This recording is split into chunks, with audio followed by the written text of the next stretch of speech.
muwaadin kaasoo la yiraahdo Colonel Tuke wuxuu ahaa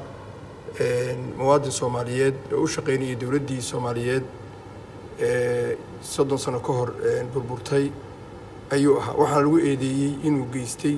faldambiyeed dhan ama xasuuq inuu geystay arrinkaas waxaan ummadda Soomaaliyeed u cadeynaynaa in aysan jirin ilaa hadda wax genocide la yiraahdo ama xasuuq la yiraahdo oo Soomaaliya ka dhacay waxa cad in korneelka oo ahaa ciidamada xoogga dalka Soomaaliyeed oo shaqeynayay waajibaadkiisa qaran isagoo gudanaya in ay dalka soo weerareen jamhado taasna ay ciidamada xoogga dalka Soomaaliyeed waajib ku ahayd inay difaacaan ummadda Soomaaliyeed dhiigooda iyo hantidooda iyo dalkooda kana difaacaan cadow shisheeye iyo cadow gudaha ah hadduu yimaado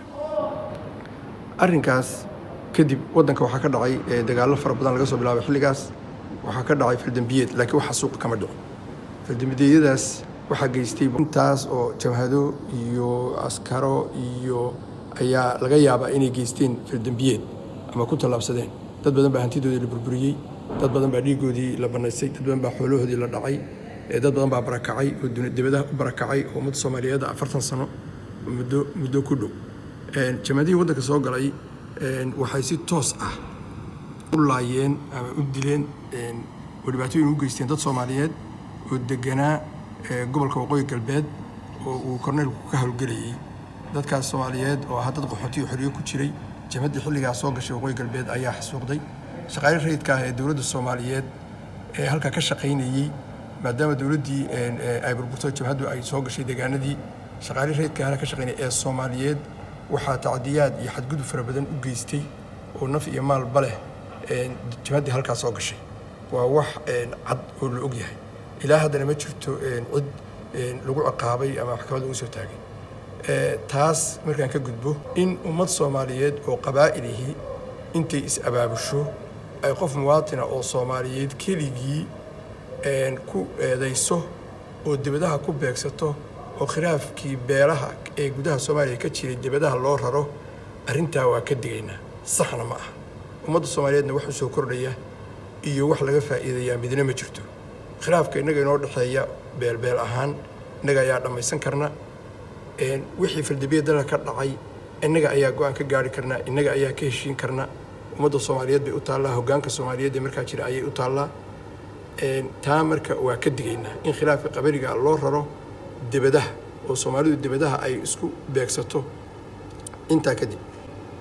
in korneelka faldambiyeed gaara oo shakhsiyaad lagu eedeeyo dad shacabana eedeeyaan arrintaasi arrin sax ma aha waana cadaalad darro waana dulmi waana gardarro waxaan uga digaynaa dadka wada arrintaasi inay ka waantoobaan ummadda Soomaaliyeed waxaan ugu baaqaynaa inay garab istaagaan Colonel Tuke in ay caawiyaan inay looyaro qabtaan khaasatan dadka degan Mareykanka jaaliyadda Soomaaliyeed ee Mareykanka degan in ay is abaabusho maadaama lagu eedeeyay hawl qaran iyo shaqo qaran in uu yahay muwaadin Soomaaliyeed oo dhiban darteed in lagu caawiyo waxaan kaloo baaqan u direynaa dawladda Soomaaliya khaasatan safaaradda Soomaaliya ee joogta halkaas muwaadinkaas oo shaqo Soomaaliyeed oo shaqo qaran gudanayay wax cadna lagu haynin in been la soo abaabulay markhaati beenaalayaal iyo sawirro lagala soo baxay baraha bulshada in lagu eedeeyo arrintaas sax ma aha dawladda Soomaaliya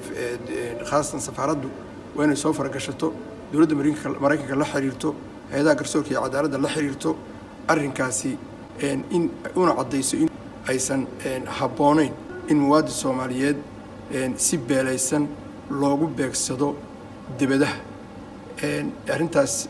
aad iyo aad waxaa wanaagsan in aan ugu baaqaynaa safaaraddu in ay arrintaas iyadaa dawladda Soomaaliyeed u shaqeynayay korneelku iyadaa wakiil ka ah iyadaa joogta iyadaa dawladda Soomaaliyeed arrintaas inay ku garab istaagaan korneelka insha Allah ta'ala ilaahay waxaan ka rajaynaynaa wax kasta oo la soo abaabulay oo la soo dhoodhoobay oo aan cadaalad ku salaysnayn oo gadarro iyo dulmi ah oo beelaysan inaysan waxay taraysaa jirin korneelkana wax dambiye oo galayna ma jirto wax lagu helayaana ma jirto arrintaasina waxay ku dhammaan doontaa in korneylku guulaysto cadaaladuna guulaysato ummadda Soomaaliyeedna guulaystaan ummadda Soomaaliyeedna guul ayaa u rajeynaya